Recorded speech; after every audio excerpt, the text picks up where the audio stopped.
मैं आपका इस परिचर्चा में एक बार फिर से स्वागत करती हूँ। अब हम विषय को आगे बढ़ाते हुए आदेश जो ग्राम पंचायत पारित कर सकती है तथा इसकी न्यायिक शक्तियों पर अंकुश इत्यादि बारे चर्चा करेंगे। अब मैं सीधी अपने विषय पर आती हूँ तथा मेरा पहला प्रश्न है, जैसे ही कोई शिकायत ग्राम पंचायत के समक्ष दर्ज होती है तो क्या ग्राम पंचायत उसको खारिज भी कर सकती है? शिकायतकर्ता और गवाहों की गवाही लेने के बाद तथा दस्तावेज जो शिकायतकर्ता पेश करे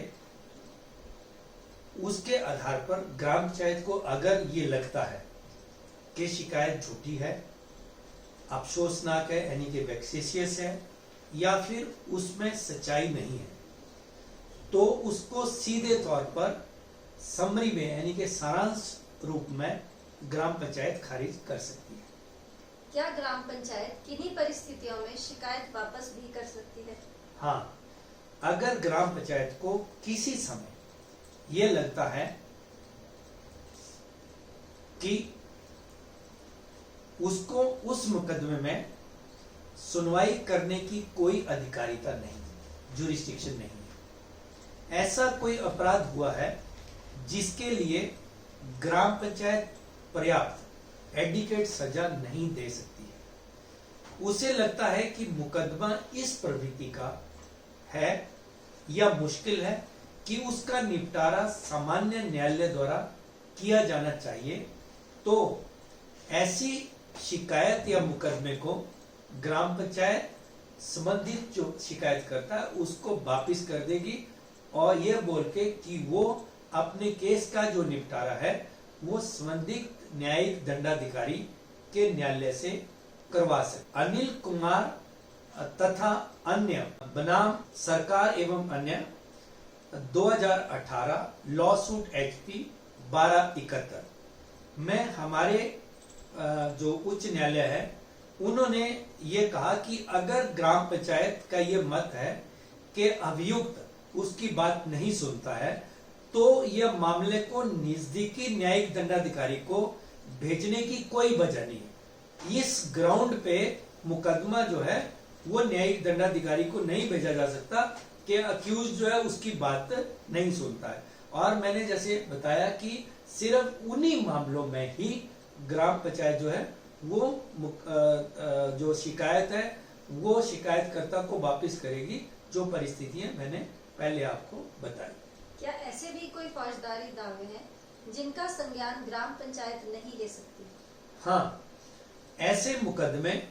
जिनमें 3 साल या उससे अधिक सजा का प्रावधान है और उसके लिए कोई जो अभियुक्त है वो सजा याफ्ता है, नंबर 1, और धारा 379 यानी कि 379 भारतीय दंड संहिता इंडियन पिनल कोड में ग्राम पंचायत या फिर न्यायालय द्वारा बंदे को जेल भेजा गया है या उसे ग्राम पंचायत द्वारा जुर्माना किया गया है, ऐसा व्यक्ति, या फिर धारा 109 और 110 दंड प्रक्रिया संहिता में दंडाधिकारी द्वारा अच्छे व्यवहार के लिए किसी व्यक्ति को बाउंड किया गया है यानी कि उससे बंद पत्र लिया हो, या फिर जुआ खेलने के लिए पहले व्यक्ति को दोषित मतलब हुआ हो, घोषित किया हो, फिर ऐसा अपराध जो किसी सरकारी मुलाजम ने उसके सरकारी कार्य के संबंध में किया हुआ बतलाया गया है, और भारतीय दंड संहिता के अध्याय 12 और अध्याय 16 के अधीन जो अपराध हैं उसके लिए अभियुक्त दोष सिद्ध हो, ऐसे अपराधों के लिए जिसमें 3 वर्ष से अधिक सजा का प्रावधान हो, और उससे पहले किसी पंचायत द्वारा चोरी के लिए या चोरी की गई संपत्ति को प्राप्त करने या रखे रहने के लिए उसको जुर्माने से दंडित किया है, और किसी जो एग्जिस्टिंग कानून है उसके अधीन वो व्यक्ति जो है वो रजिस्ट्रीकृत अभिहाषिका अपराधी है, यानी कि वो रजिस्टर्ड जो है वो एक रिपीट ऑफेंस करने वाला अपराधी हो और उसके विरुद्ध हिमाचल प्रदेश अभ्यासिका अपराधी निर्बंधन अधिनियम 1973 के अधीन आदेश या निर्बंधन प्रवृत्त हो, यानी कि उसके अगेंस्ट ऐसा जो ऑर्डर है उसको कहीं बाहर नहीं जाना किसी टेरिटोरियल जुरिस्डिक्शन में, ऐसी स्थिति में भी, और एक बच्चा चाहे वो लड़का है चाहे लड़की है जिसकी आयु 18 वर्ष से कम हो, ऐसे मामलों में ग्राम पंचायत सुनवाई नहीं कर सकती है। क्या ग्राम पंचायत किसी मामले में अभियुक्त को कॉम्पनसेशन देने के आदेश भी कर सकती है? हाँ, अगर ग्राम पंचायत को जांच करने के बाद और वो संतुष्ट हो जाती है कि उसके जो समक्ष लाया गया जो मामला है वो फर्जी है या अफसोसजनक है, वेक्सेसियस है, तो वो शिकायतकर्ता को, अभियुक्त को जुर्माना लगा सकती है, और उसको कंपनसेशन देने के जो 200 रुपए तक हो सकता है के आदेश दे सकती है। मैं यहां बताना एक उचित समझता हूं कि जैसे मैंने आपको पहले बताया कि ग्राम पंचायत के अधिकारिता क्षेत्र में सिर्फ 100 रुपया तक जुर्माना लगाने की पावर है, परंतु ये जो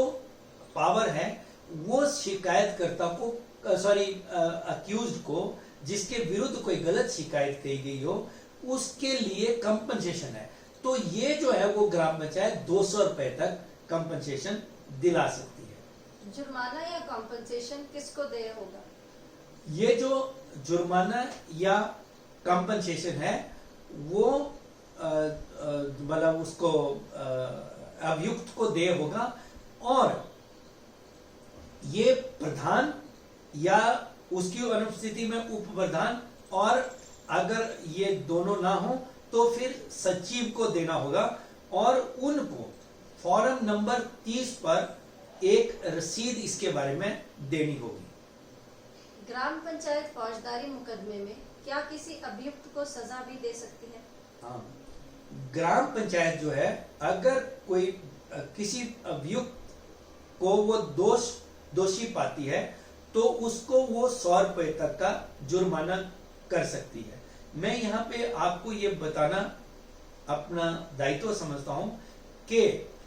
ग्राम पंचायत जो है वो किसी भी व्यक्ति को किसी भी प्रकार की जेल, चाहे वो सब्सटेंटिव इम्प्रिजनमेंट के रूप में हो या फिर in default of payment of fine हो, नहीं कर सकती है। और मैं आपको एक और भी बात बता दूं कि एक मामला ऐसा हमारे न्यायालय के उच्च न्यायालय के समक्ष आया, तो हमारे उच्च न्यायालय ने कृष्णी देवी बनाम सुनीता देवी एक और अन्य 2014 लेटेस्ट HLJ 111 HP और 2014 लॉसूट HP 20 में जो मुकदमा रिपोर्ट हुआ है उसमें यह बोला कि ग्राम पंचायत ने जो 500 रुपए जुर्माना लगाया था वो ग्राम पंचायत का अधिकारिता क्षेत्र में नहीं था, और जो जुर्माने की राशि थी वो 500 रुपए से घटा करके माननीय उच्च न्यायालय ने 100 रुपए कर दी। क्या ऐसे भी कुछ दीवानी मामले हैं जो ग्राम पंचायत के समक्ष दायर नहीं हो सकते? हाँ, ऐसे काफी सारे मामले हैं जो ग्राम पंचायत के समक्ष दायर नहीं हो सकते। वो मतलब ऐसे मामले जो इवन 2000 रुपए के अंदर भी अगर हो तब भी ये ग्राम पंचायत के समक्ष दायर नहीं हो सकते। जैसे भागीदारी लेखा की बकाया राशि, यानी कि पार्टनरशिप एक्ट के तहत जो कोई बैलेंस अगर कोई अमाउंट है वो जमा नहीं हो सकता, और निर्वस्तिया इन एंटेस्टेसी, यानी कि कोई आदमी अगर अपनी विल छोड़ के नहीं गया है तो ऐसे सक्सेशन का मामला, और अगर कोई विल का मामला हो, ये जिसके तहत किसी प्रॉपर्टी का मामला हो, वो चाहे फिर मूवेबल हो चाहे इमूवेबल प्रॉपर्टी हो, ऐसे मामले में, या सरकार या लोक सेवक द्वारा उसके विरुद्ध उसकी पदीय हैसियत में किए गए कृत्यों के लिए, यानी कि पब्लिक सर्वेंट ने अगर कोई offence in discharge of his official duties अगर किया हो, किसी नाबालिग या विकृत चित्त व्यक्ति यानी कि मेंटली अनसाउंड पर्सन के विरुद्ध या उसके द्वारा जो वाद होगा उसका निपटारा भी ग्राम पंचायत नहीं कर सकती। और मैं आपको एक चीज बता दूं कि 2 मामले हमारे उच्च न्यायालय के समक्ष आए। जैसे एक था प्रकाश चंद बनाम हिमाचल प्रदेश सरकार एवं अन्य 2018 लॉसूट HP 1679 यानी कि 1679 में ये हमारे माननीय न्यायालय ने कहा कि ग्राम पंचायत के पास अचल संपत्ति से संबंधित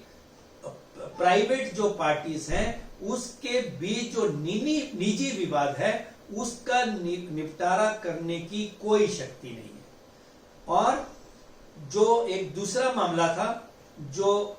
तंडु छेरिंग उपनाम धर्मानंद बनाम अतिरिक्त जिला दंडाधिकारी पू व अन्य 2016 लॉसूट HP 311 और 2016 2 ILR HP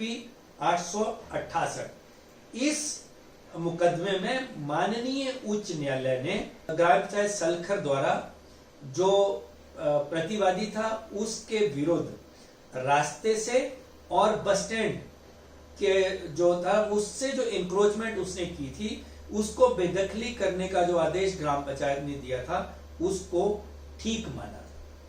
क्या कोई ग्राम पंचायत किसी मामले में पक्षकारों के बीच समझौते द्वारा भी केस का निपटारा कर सकती है? हाँ, किसी दीवानी या राजस्व झगड़े या गुजारा भत्ता पाने के लिए जो अर्जी है उसका निपटारा ग्राम पंचायत जो अपने उसके जुरिस्डिक्शन के अंदर मामला होना चाहिए उसी मामले, यानी कि जैसे मैंने आपको बताया कि जो उपरोक्त पैसे की सीमा है उसी का ही मुकदमा चाहिए। ऐसा ना हो ग्राम पंचायत जो है ना कहीं 50,000 रुपए वाले किसी मुकदमे में निपटारा करवा दे, तो ऐसे नहीं हो। सिर्फ 2,000 रुपए की जहां पे वैल्यूएशन के अगर दावे हों तो उसमें या कोई मामला हो उसमें वो समझौता करवा सकती है और उसका निपटारा करवा सकती है। क्या किसी फौजदारी मामले का निपटारा भी ग्राम पंचायत समझौते के आधार पर कर सकती है? हाँ, मैंने आपको बताया जैसा कि जो उनके अधिकारिता क्षेत्र में जितने भी मामले आते हैं अगर वो कंपाउंडेबल हैं तो उसमें भी ग्राम पंचायत समझौते के द्वारा फैसला करवा सकती है। अगर किसी आपराधिक मामले, दावे या कार्यवाही का निपटारा करती बार पंचों के बीच में मतभेद हो तो मामले का निपटारा कैसे किया जाएगा? तो ऐसी स्थिति में जो मामला है उसका जो निपटारा है वो बहुमत के आधार पर यानी कि मेजॉरिटी पे के आधार पर किया जाएगा। दीवानी दावों व राजस्व मामलों में ग्राम पंचायत क्या आदेश पारित कर सकती है?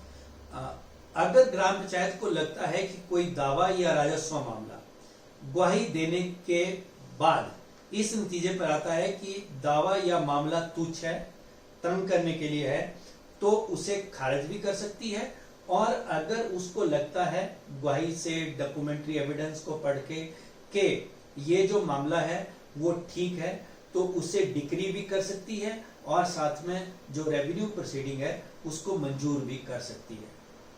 क्या ये जजमेंट और डिक्री